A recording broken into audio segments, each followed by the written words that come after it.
आज हम देखेंगे जी हम सर्ट्स को किस तरह से ऐड और किस तरह से सब्ट्रैक्ट करते हैं। ठीक है, अब हमारे पास जो यहाँ पे बेसिक फार्मूला है सर्ट्स को ऐड करने और सब्ट्रैक्ट करने का, वो ये है कि जी सर्ट्स जो होते हैं यानी सर्ट्स हैविंग सेम इर्रेशनल, यानी जो सेम इर्रेशनल फैक्टर होता है, अगर इर्रेशनल फैक्टर वो सेम होगा, ठीक है, तो उस केस में हम उनको ऐड या सब्ट्रैक्ट कर सकते हैं। ठीक है, अब सेम इर्रेशनल फैक्टर से क्या मुराद है? ठीक है, फर्स्ट करिए जी मेरे पास एक एग्जांपल है 4 under root 3 minus 3 under root 27 plus 2 under root 75।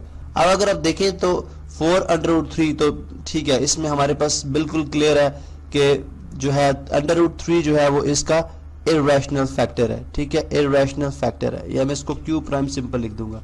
ठीक है, ये इसका इर्रेशनल फैक्टर है। अब 3 अंडर 27 में अंडर 27 इसका इर्रेशनल फैक्टर नहीं है। ठीक है, क्योंकि हम इसको फर्दर सॉल्व करेंगे। ठीक है, वो किस तरह से, जिससे मैं लिखूंगा जी 4 अंडर रूट 3 माइनस 3, 27 को मैं लिख सकता हूँ 9 मल्टीप्लाई बाय 3, 9 मल्टीप्लाई बाय 3। इसी तरह से 75 को अगर देखा जाए तो इसको भी मैं लिख सकता हूँ 25 मल्टीप्लाई बाय 3, 25 मल्टीप्लाई बाय 3। अब यहाँ से अगर आप देखें तो हम जब एडिशन या सब्ट्रैक्शन करेंगे, बिकॉज एक सब्ट्रैक्शन है और एक एडिशन है। ठीक है, अब हम देखें कि 4 अंडर रूट 3 तो एज इट इज आ जाएगा, बिकॉज इसको हम फर्दर सॉल्व नहीं कर सकते।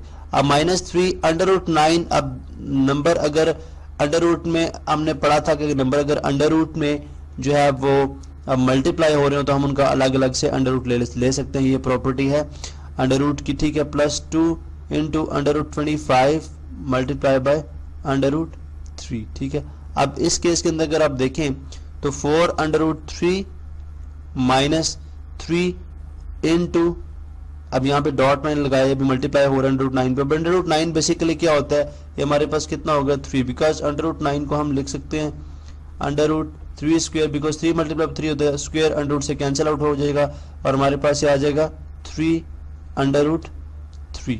ठीक है, इसी तरह से हम आगे देखते हैं प्लस 2 अंडर रूट 25 को हम क्या लिख सकते हैं 5, बिकॉज अंडर रूट 25 को 5 का अंडर 25 को 5 का स्क्वायर और इसका अंडर रूट करेंगे तो स्क्वायर अंडर रूट से कैंसिल, हमारे पास क्या आ जाएगा 5, तो 2 multiply by 5 multiply by under root 3।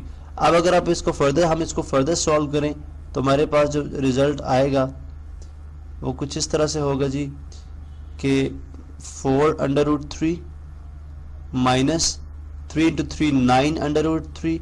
ठीक है, प्लस 2 इंटू 5 10 अंडर रूट 3।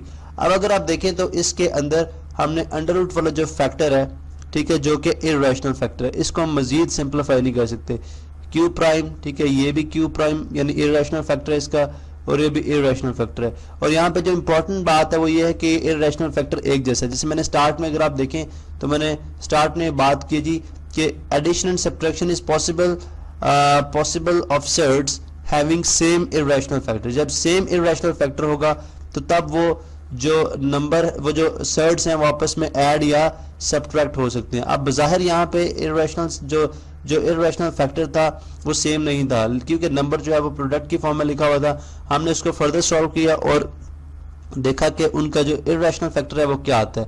अब तीनों सर्ट्स के अंदर जो आपस में सब्ट्रैक्ट और ऐड हो रहे हैं, तीनों सर्ट्स जो है वो आपस में सेम है, इसलिए हम अंडर जो सर्ट वाला यानी जो इर्रेशनल पार्ट है, ठीक है, इर्रेशनल जो फैक्टर है वो हम कॉमन ले लेंगे और बाकी नंबर 4 माइनस 9 प्लस 10 जो है वो ऐड आपस में सब्ट्रैक्ट और ऐड हो जाएंगे। ठीक है, तो हमारे पास आ जाएगा जी अंडर रूट 3 4 माइनस 9। ठीक है, ये 4 प्लस 10 कर लें, दोनों पॉजिटिव, 4 प्लस 10 14 माइनस 9 5, तो हमारे पास क्या आ जाएगा 5 अंडर रूट 3, हमारे पास आंसर आ जाएगा। ठीक है, अब आपने देखा जी हम एडिशन और सब्ट्रैक्शन किस तरह से करते हैं कि जब तक इर्रेशनल फैक्टर जो है वो सर्ट्स में सेम नहीं होगा हम नंबर को ऐड या सब्ट्रैक्ट नहीं कर सकते। एक एग्जांपल हम और ले लेते हैं। ठीक है, जैसे अगर हम यहाँ पे एग्जांपल को देखते हैं जी कि हमारे पास एग्जांपल क्या हो सकती है, चलें ठीक है, माइनस 24 अंडर रूट 9 माइनस या प्लस 28 अंडर रूट 3। ठीक है, अब अगर आप देखें तो इस केस के अंदर, ठीक है, इस केस के अंदर हम एडिशन या सब्ट्रैक्शन किस तरह से करेंगे, ठीक है। अब चूंकि √9 जो है वो बज़ाहिर तो हमें नज़र आ रहा है कि ये एक जो है वो अंडर रूट की फॉर्म में है, लेकिन ये इसका इरेशनल फैक्टर नहीं है। √9 इज इक्वल टू कितना होता है जी 3, तो 24 मल्टीप्लाई बाय 3 प्लस 28 √3। अब इस केस के अंदर अगर आप देखें तो हमें पता चला जी कि ये जो नंबर है -24 √9 ये सर्ड नहीं है, ठीक है, ये सर्ड नहीं है। तो अगर ये सर्ड नहीं है तो ये एक सर्ड के अंदर ऐड नहीं हो सकती, बिकॉज अगर √3 देखें तो ये एक इरेशनल फैक्टर है, ठीक है। अब यहाँ से ये भी पता चला जी अगर हमारे पास हम इसको सिंपली मल्टीप्लाई करके लिख देंगे, ये हमारे पास आ जाएगा जो है वो 3 टाइम्स 12 आ जाएगा, ठीक है, और 3 2 6 7, तो ये हमारे पास आ जाएगा -72 प्लस 28 √3, ठीक है। एक रैशनल पार्ट है, ठीक है, और एक हमारे पास यानी एक रैशनल नंबर है और एक इरेशनल नंबर है, यानी एक रैशनल नंबर के अंदर हम सर्ड को ऐड नहीं कर सकते। अब कंडीशन ये है कि अगर दोनों सर्ड्स होंगे और उनके जो इरेशनल फैक्टर है वो आपस में सेम होंगे तो हम नंबर को ऐड या सब्ट्रैक्ट कर सकते हैं। नेक्स्ट लेक्चर में हम देखेंगे कि नंबर्स को हम किस तरह से मल्टीप्लाई और डिवाइड करते हैं।